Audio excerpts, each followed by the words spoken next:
Because they are toxic. Let them go.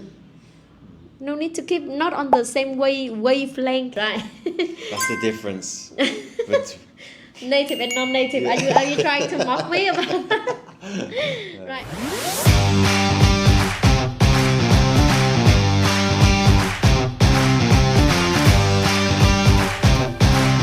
Hi friends. Hello. Hello everyone. Today I'm very happy again to be with Jeremy from from the UK. From the UK. You know, Jeremy is the favorite, our favorite guest. Most students really love your accent. Thank you very much. Now we say The pleasure is all mine. because your accent is very clear.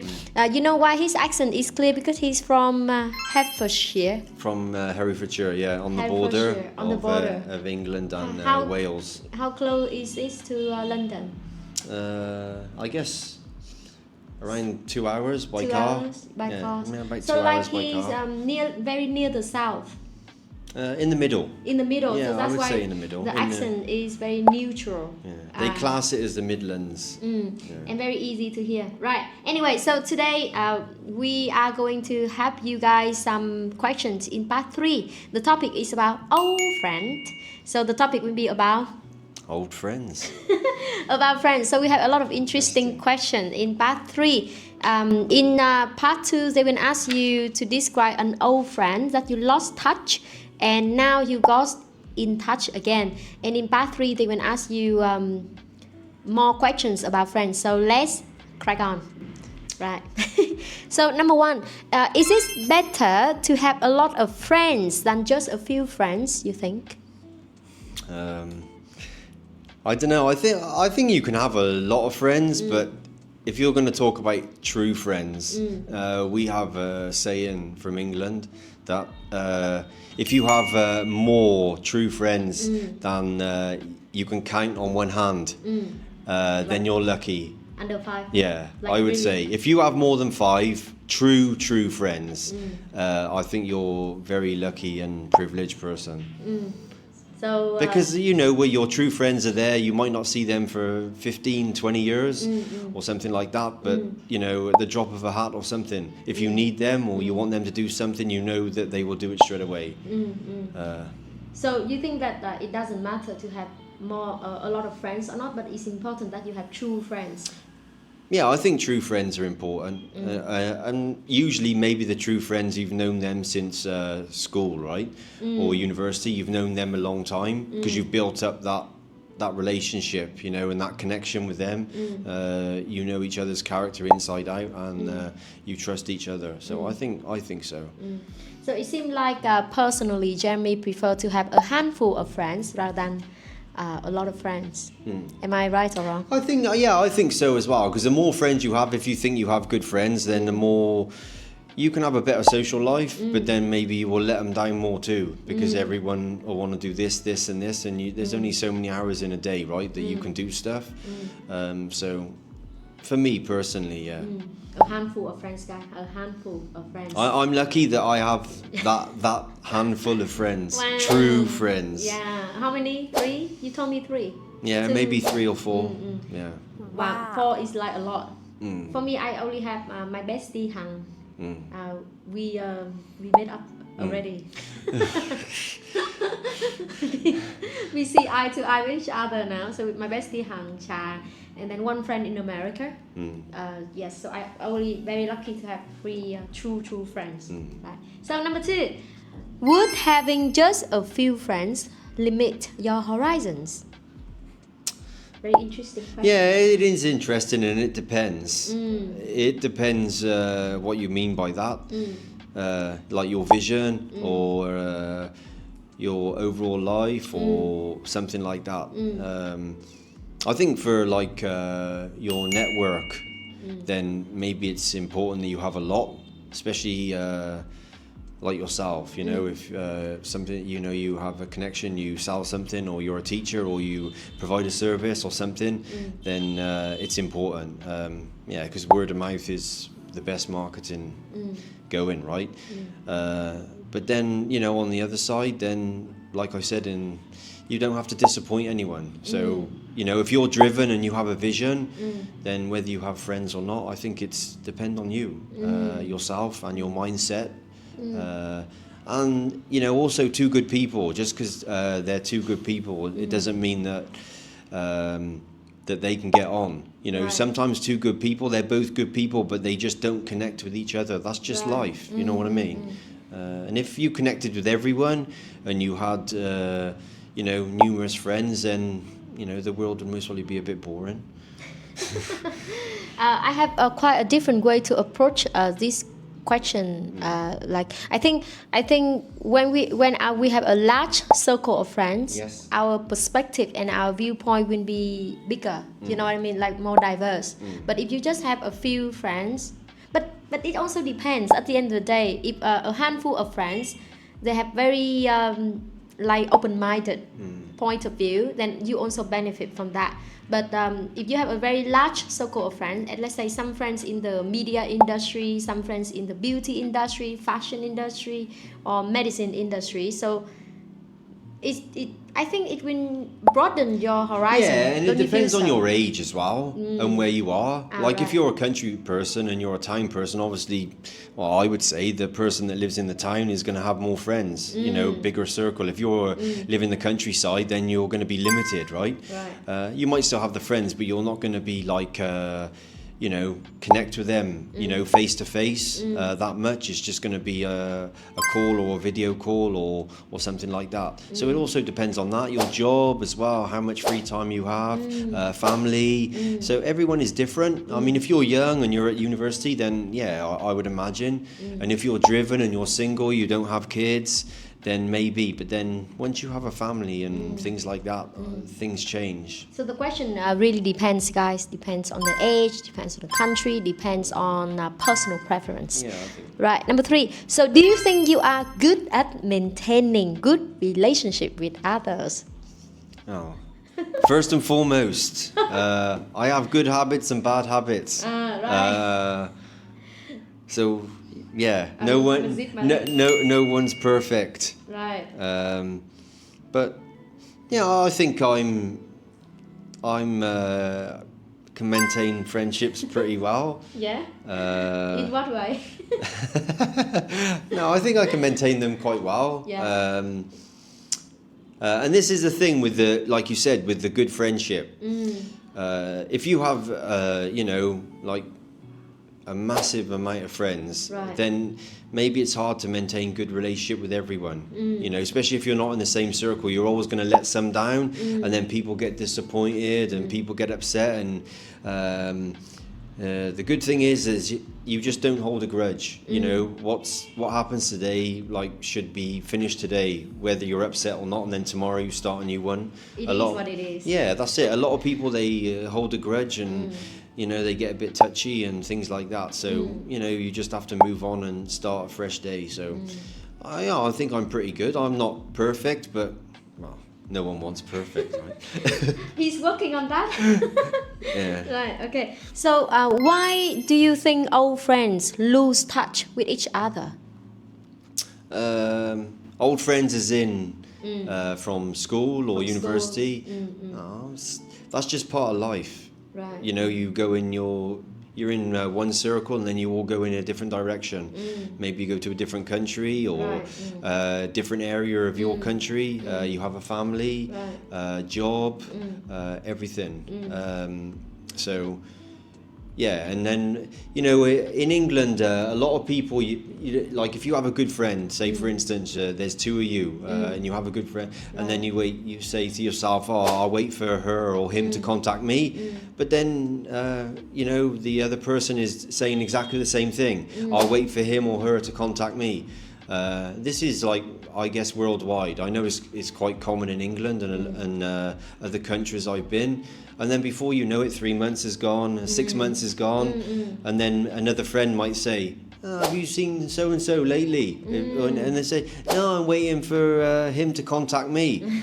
And then obviously he's saying to his friend, no, I'm waiting for him to contact me. So, you know, one of you needs to, you know, make the first move. Like if you have to swallow your pride or bite your tongue or something like that, then Bite your tongue. yeah, sometimes you just have to reach out.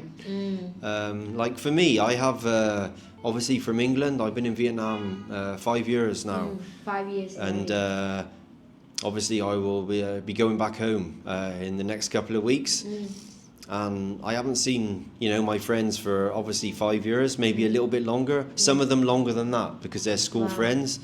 And then I just messaged one or two of them, and straight away after all that time, do you need this? Do you need that? Do you want us to do this? Do you want us to do that? Really? Yeah, straight away. Even after all that time, and they have family, they have commitments. But you know, we go back a long way, and I would do the same for them if they wanted. And yeah, it does mean a lot. So I think the main reason when old friends here doesn't mean about the age. Old friends is like Jeremy just said, from your school long time ago. I think because you say that it's a part of life when we life diverse us into different direction. Some of them get married, and some of them still stay single. The mindset is different. As we grow, we are different as well. Right? Yeah. So yes, I totally agree with you. Next, so why do people need to make new friends? I guess that's just part of everyday life, right? You move on every part of situation. You make new friends.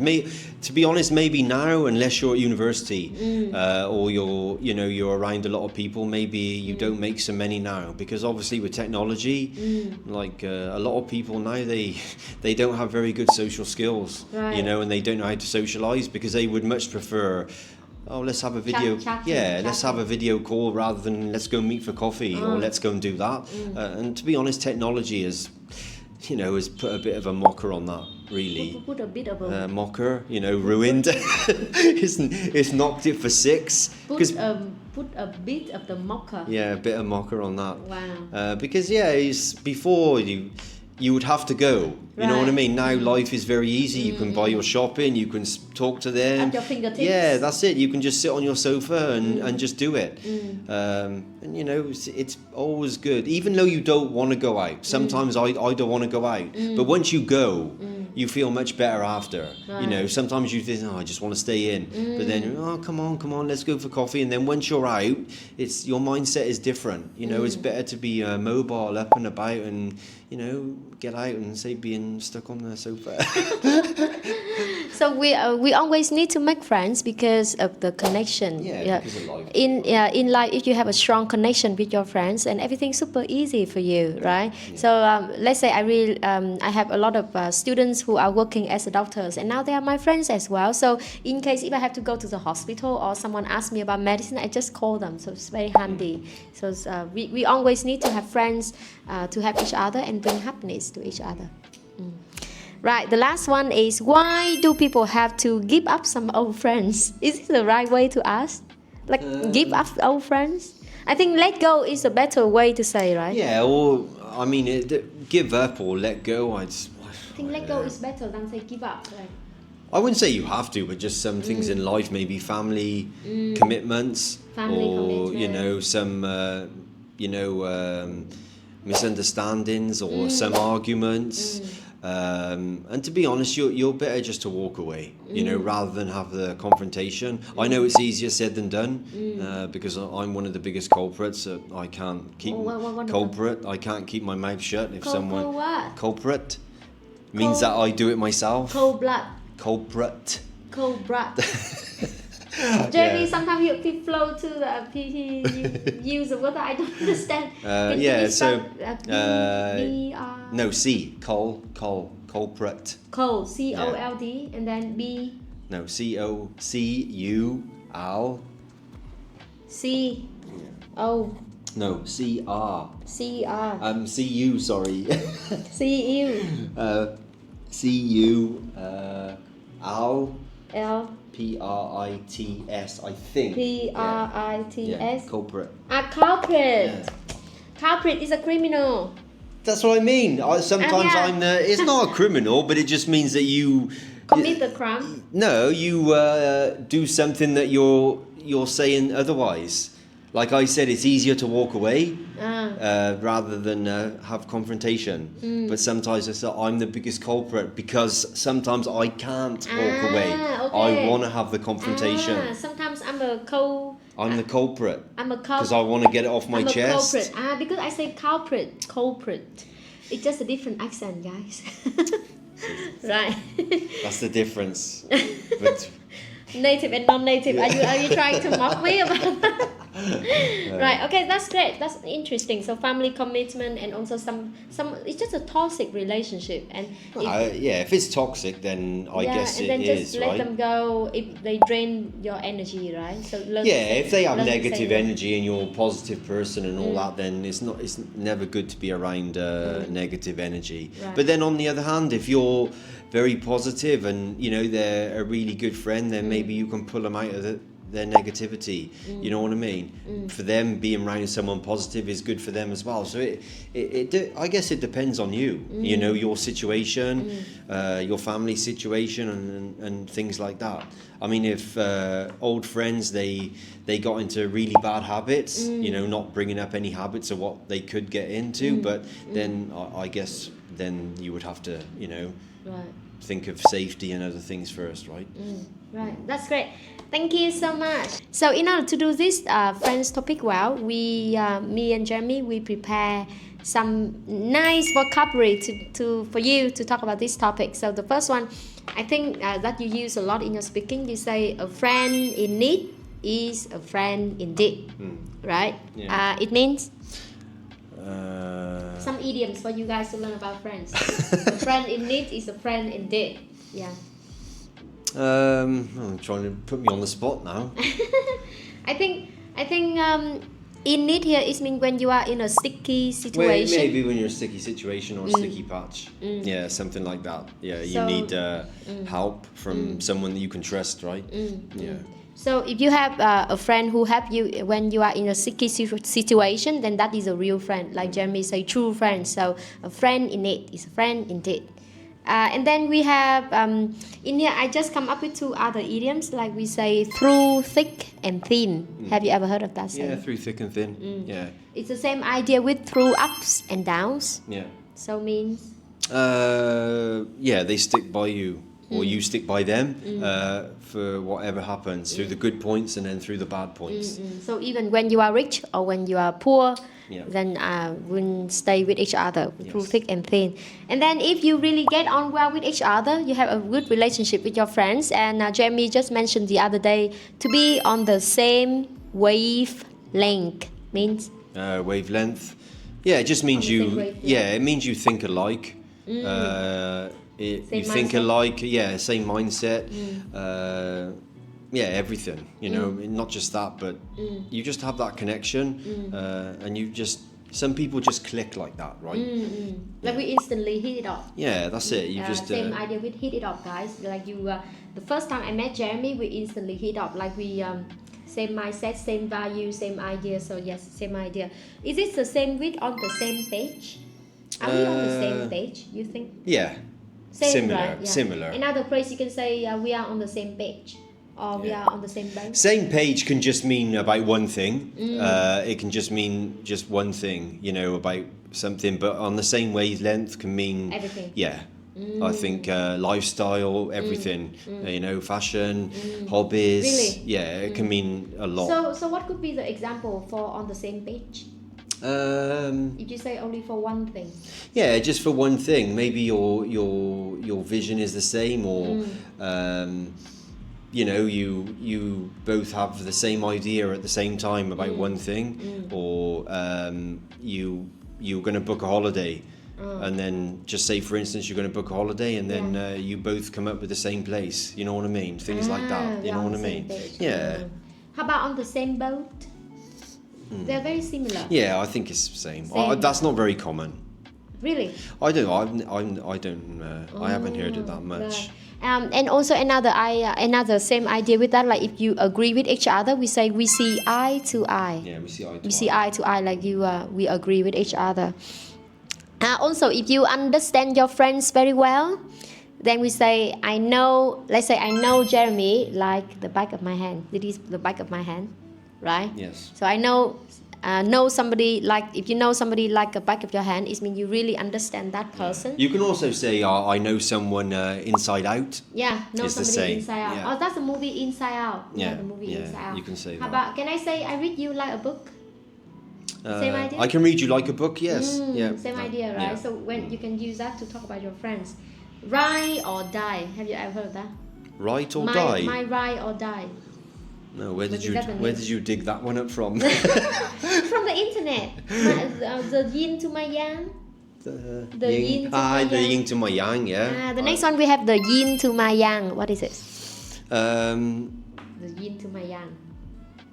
Yeah, I guess it's the same as some of the other ones, right? It's not very common for me, but I've heard of it so like a few times. Then the feng shui symbol. Yeah. The half black and half white with the S like that. So this is the yin, this is the yang. The yin is black, right? Yes. Or the yang is white. So like they fulfill each other. Yeah. If your relationship like to each other, fulfill each other. Yeah. They sound romantic. The yin to my, it's the same as some of the other ones though, right? Friends. Yeah, you can use for friends. Yeah. Good, right. So yeah, that's good. A very good other two idioms that you can use for friends. We say a shoulder to cry on. Like Jeremy is a good, can I say he's a good shoulder to cry on?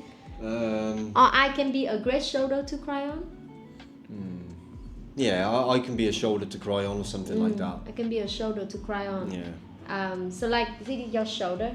So like it means whenever you feel sad. Yeah, sad or bereavement or something that hurts you or something like, or even you just need to get something off your chest. You Get know, something off your chest. Get it off your frustrated or something like that. Basically, you just want to vent. A vent. Yeah, you want to like a trash. You throw everything in the trash. Yeah, you just want to vent out and get everything better out than in, right? So that is a good shoulder to cry on. Same idea with a good listener. Like sometimes when you are sad, if you're a good friend to me is a good listener. Like whenever I share with you, a good and then listener, you just listen and then you give advice. Similar to a shoulder to cry on, but shoulder to cry on maybe you know, a little bit more serious. You know what I mean? Good listener can be about anything. Anything. Good listener can be anything. Right. So that is some good idioms for you. You can use for this topic to talk about friends. So we hope that you can learn a lot from that. Make sure to leave your comments below about your own sample answer in IELTS Speaking Part 3, and together we will help you to fix your answer. Thank you so much, you guys, for stay tuned until the end of a very long video clip like today. Maybe it's the longest video clip that we did so far, 25 minutes already. So thank you so much, and we wish the best of luck for your IELTS journey. Make sure to subscribe, give us a thumbs up, and give us a comment. Thank you so much. Bye for now. Bye. So here they have in part 2 they say describe an old friend that you lost touch and got in touch again. But in part 3 they have a lot of questions about friends. So I just ask you and then you just answer. It's very easy. It's just friends, but each answer should be as long as like around 5 to 7 sentences. Because in part 3 the answer is longer than part 1. Because before you told me not to be so. Before that we did part 1, but now we did part 3. Now we are going to do part 3. Is it better to have lots of friends than just a few friends? That's very easy. It's a very nice topic. And after that we'll talk some friends idioms. Some idioms to talk about friends. So how many questions is that? 1, 2, What's 3, this 4, one? 5, 6. Would having just a few friends limit your horizon? Very stupid, like the way they basically when you have fewer friends, that is limit your horizon. So quite interesting, right? Do you think you are good at maintaining good relationships with others? I would say both yes and no. Sometimes Jamie just vanish. And why do old friends lose touch with each other? Old friends like friends for a long time. Yeah, from not school, about the age. university. And why do people need to make new friends? Why do we have to give up some old friends? Yes, I think they are nice. Very nice topic. Because they are toxic. Let them go. No need to keep not on the same wavelength here. Idiom. Not on the same wavelength anymore. So Wavelength, yeah. let go. Bye. The ship has what? Sailed. Sailed. Yeah. Okay. It's still the most popular sport because it seems like everybody can swim, and it's easy to find lakes, rivers around. And it's just a survival tactic as well, isn't it? So like without being able to swim, like if you fall in any water, you're drowning. So it's kind of a survival technique as well, isn't it? Yeah. Mentioning to that, I'm struggle in knowing how to swim. I don't know how to swim yet. No. So finger crossed this summer. Go get your little armbands on. Get your armbands on and go practice. Is it? Yeah. Yeah, I'm going. Like, I'm what going do to you do? smash it. So what if you like do a boat trip somewhere really nice and like everyone's jumping off the boat into the water and swimming around I or know. going snorkeling? Have you ever been snorkeling?